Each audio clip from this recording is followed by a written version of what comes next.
வாழ்க வளமுடன். ஓம் நமச்சிவாய. அனைத்து தமிழ் உள்ளங்களுக்கும் வணக்கம்.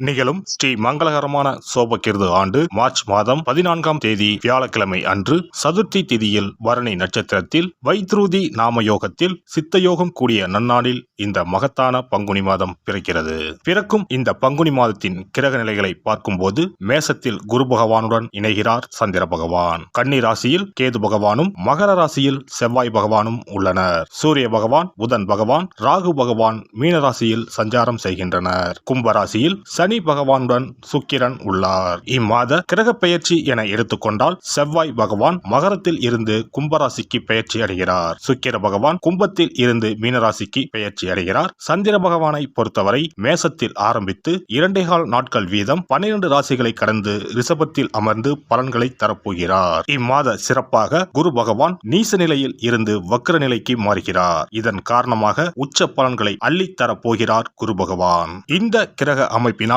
உங்கள் வாழ்வில் ஏற்படக்கூடிய சுப மற்றும் அசுப பலன்கள் என்ன என்பதனையும், அசுப பலன் ஏற்படுமாயின் ராசிக்காரர்கள் செய்ய வேண்டிய பரிகாரம் என்ன, வழிபட வேண்டிய தெய்வம், வழிபடும் முறை என்ன என்பதனை பற்றி விரிவாக காண்போம். பிறக்கப் போகும் இம்மாதம் உங்கள் வாழ்வில் வளமும் நலமும் செல்வ செழிப்பும் பெற்று வாழ்வின் உயரிய நிலையை அடைய எல்லாம் வல்ல எம்பெருமானை வேண்டி விரும்பி கேட்டுக்கொள்கிறேன்.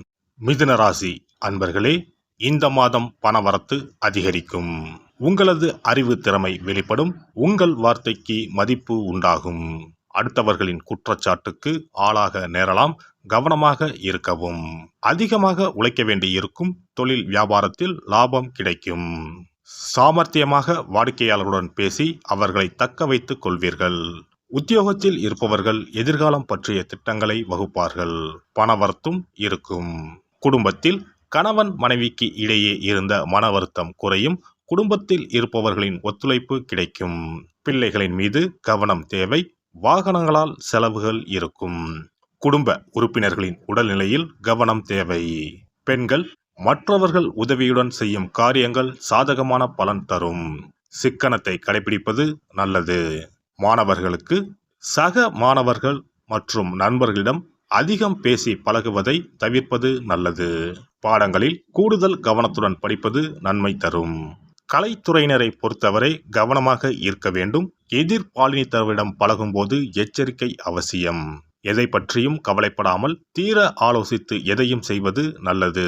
கடன் கொடுப்பது, பைனான்ஸ் போன்றவற்றில் மிகவும் கவனமாக இருப்பது நல்லது.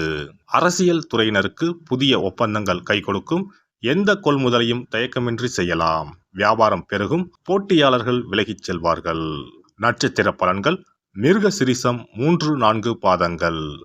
இந்த மாதம் நீண்ட தூரத்தில் இருந்து வரும் தகவல்கள் நன்மையாக இருக்கும். கூர்மையான மதிநுட்பத்தால் எந்த பிரச்சனையையும் எளிதாக தீர்த்து விடுவீர்கள். பூர்வீக சொத்துக்களில் இருந்த தகராறுகள் நல்ல முடிவுக்கு வரும். திருவாதிரை நட்சத்திரம். இந்த மாதம் தொழில் வியாபாரம் திருப்திகரமாக நடக்கும். பார்ட்னர்கள் ஒத்துழைப்புடன் வியாபாரத்தை விரிவாக்கம் செய்ய முற்படுவீர்கள். கடிதம் மூலம் வரும் தகவல்கள் நல்ல தகவல்களாக இருக்கும். வரவேண்டிய பணம் வந்து சேரும். கஷ்டங்கள் குறையும். புனர்பூசம் 1, 2, 3ஆம் பாதங்கள். இந்த மாதம் உத்தியோகத்தில் இருப்பவர்களுக்கு வீண் அலைச்சல் ஏற்பட்டாலும் எடுத்த வேலையை எப்பாடுபட்டாவது செய்து விடுவீர்கள். புதிய வேலைக்கு முயற்சிப்பவர்களுக்கு சாதகமான பலன் தரும். மாணவர்களுக்கு கல்வியில் வெற்றி பெற எடுக்கும் முயற்சிகள் சாதகமாக இருக்கும். சனிக்கிழமையில் விஷ்ணு சஹஸ்ரநாமம் பாராயணம் செய்து வெங்கடாஜலபதியை வணங்க பிரச்சனைகள் தீரும். பண கஷ்டம் தீரும். அதிர்ஷ்ட கிழமைகள் ஞாயிறு, வியாழன். அதிர்ஷ்ட தினங்கள் பங்குனி 14, 15, 16. சிறப்பு பரிகாரம். வாரந்தோறும் செவ்வாய்க்கிழமை அன்று வீட்டில் உள்ள முருகப்பெருமான் படத்தினை துடைத்து சந்தனம் குங்குமம் பொட்டு வைத்து சிகப்பு அரளிப்பூ கொண்டு அலங்காரம் செய்யுங்கள். ஒரு கண்ணாடி டம்ளரில் தண்ணீர் ஊற்றி ஒரு எலுமிச்சை பழம் சிறு வெட்டிவேர் போட்டு முருகன் படத்திற்கு முன் வைத்து விடுங்கள். ஒரு மாயிலை எடுத்து காம்பு பகுதி முருகப்பெருமானை பார்த்தவாறு வையுங்கள். அகல் விளக்கில் நெய் தீபம் ஏற்றி மாயிலையின் மீது வைக்க வேண்டும். தீபச்சுடர் முருகப்பெருமானை பார்க்கும் வண்ணம் இருக்க வேண்டும். கண்களை மூடி முருகப்பெருமானை மனமாற வேண்டி உங்கள் வேண்டுதல்களை வையுங்கள். பூஜை முடிந்த பிறகு அடுத்த நாள் டம்ளரில் உள்ள எலுமிச்சை பழத்தை உங்கள் வீட்டை சுற்றி திருஷ்டி கழித்து போட்டு விடுங்கள். 6 வாரங்கள் வரை இந்த வெட்டி வேரை மாற்ற தேவையில்லை. இவ்வாறு செய்து வழிபட்டு வர குடும்பத்தில் உள்ள எப்படிப்பட்ட கஷ்டமாக இருந்தாலும் அந்த கஷ்டத்திற்கு தீர்வு கிடைக்கும். நம்பிக்கை இல்லாமல் எந்த ஒரு வழிபாடும் செய்யக்கூடாது. நம்பிக்கையோடு செய்யும் பட்சத்தில் கைமேல் பலன் கிடைக்கும். இனி பங்குனி மாத சிறப்புகளும் வழிபாட்டின் பலன்களும் என்ன என்பதனை பற்றி காண்போம். பங்குனி மாதம் என்பது வழிபாட்டுக்கு உரிய மாதம். பங்குனி மாதம் வணங்குவதற்கும் பூஜைக்கும் உரிய மாதமாகும். ஒவ்வொரு மாதத்திலும் ஒவ்வொரு நட்சத்திரத்திற்கு முக்கியத்துவம் கொடுத்து விழாக்கள் நடத்துவது வழக்கம். ஆனால் பங்குனி உத்திர நட்சத்திரத்திற்கு மற்ற நட்சத்திரங்களை விட அதிக மகத்துவம் உண்டு. தெய்வ திருமணங்கள் அதிகம் நடைபெற்ற மாதம் பங்குனி மாதம். மாதங்களில் 12வது மாதம் பங்குனி, நட்சத்திரங்களில் 12வது நட்சத்திரம் உத்திரம்.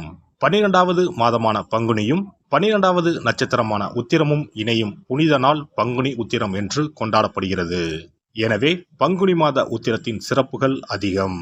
பங்குனி உத்திர நாளில் அனைத்து ஆலயங்களிலும் சிறப்பு வழிபாடுகள் நடைபெறும். கிராம கோவில்களில் அக்னி சட்டி ஏந்துதல், பூஜைகள் விமர்சையாக நடைபெறும். எண்ணற்ற ஆலயங்களில் சுவாமி அம்பாள் திருக்கல்யாணம் நடைபெறும். சிலருக்கு கைகூடாமல் திருமணம் தள்ளி போனால் பங்குனி உத்திர நாளில் விரதம் இருந்து இறைவனை வழிபட்டால் வெகு சீக்கிரம் திருமணம் கைகூடும் என்பது ஐதீகம்.